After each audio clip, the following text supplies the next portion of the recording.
Now we're going to show horizontal A climbing using mobile anchor points.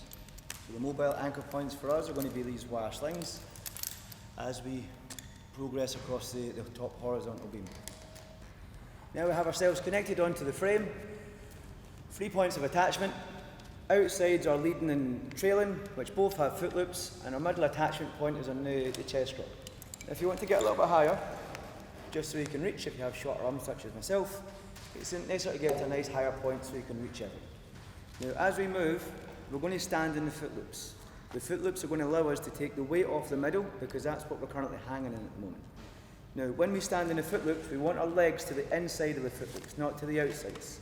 If we have them to the inside, it just gives us more steady and more balance when we stand. So you can even put a hand on the frame, a hand on one of the slings. Just don't put your hand anywhere where you can cause any pinch points. So always keep your hands nice and safe. So we're going to stand, take the weight off the middle, and then slide it. When I want to move the outsides, the trailing and the leading, all I have to do is lift my leg up to take the weight off, and it moves back and forth quite freely. It's only the middle which has all the weight on it, so that's why I have to stand on the foot loops to then move it. And we'll cover very large distances in a short space of time. What we just have to do is when we're moving, avoid crossing them over.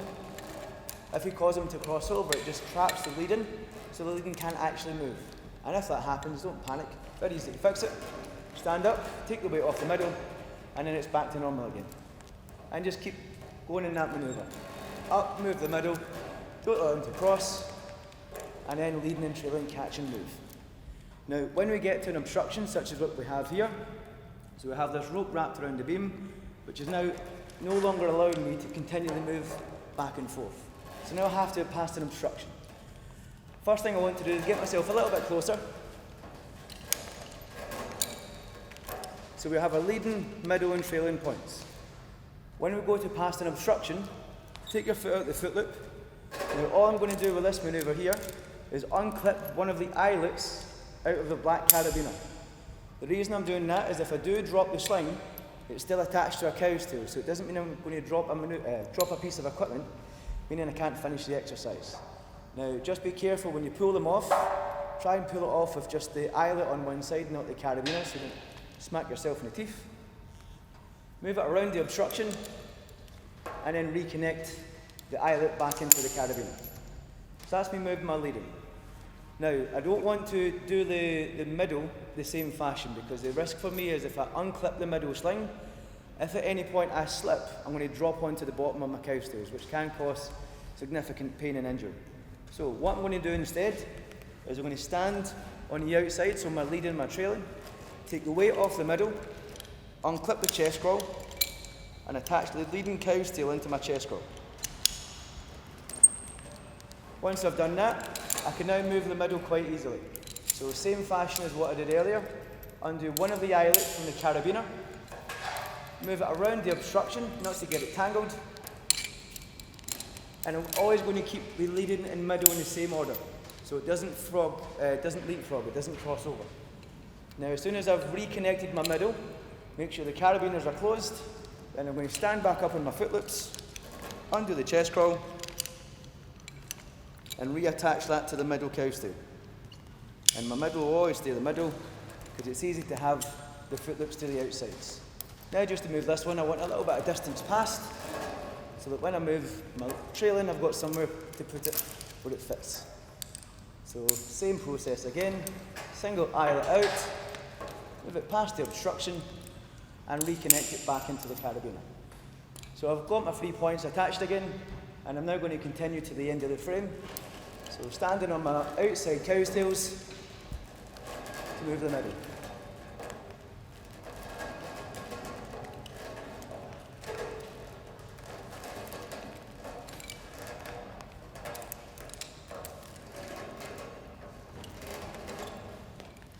Now I'm getting close enough to the ropes, so I can reach the ropes, and now I can start getting attachment points made for the ropes. I'm quite happy where I am, but if I did need to get closer, it would just mean to pass another obstruction so I can get right at the corner. But I'm quite happy where I position myself at the moment. Now, when I've used my cow's tails, I've used 2 ducks as my backup. I also have and ASAP on the harness. So I'm going to remove the ASAP and connect that to the sternum attachment point of my harness.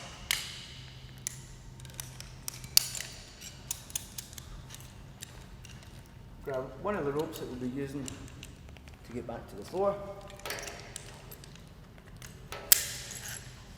And green rope will connect straight into my descent device. Always check your carabiners are closed before you use any equipment on the harness. Take up some slack and then lock that handle. If you want to safely transfer your weight across, I'm just going to start to stand up and then creep down on the chest crawl, just so I can position myself onto the structure to the point. I'm going to stand again and take the chest crawl completely off. Using my body onto the structure, so I've still got 2 points onto the ropes. I'm going to be coming down, and I still have 3 attachment points onto the incline. So I'm now going to remove them one by one. So I'm leaving the slings currently attached because we don't want to drop these slings even at the end of the manoeuvre. We want to minimise the risk of any dropped objects. And carefully reattach everything back to the harness, reducing any risk of getting anything crossed over.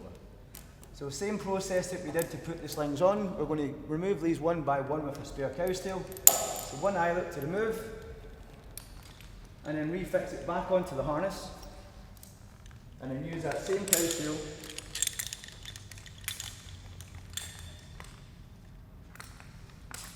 to remove each of these. So one eyelet comes out, and just be careful when you're pulling things over, not to hit yourself in the face.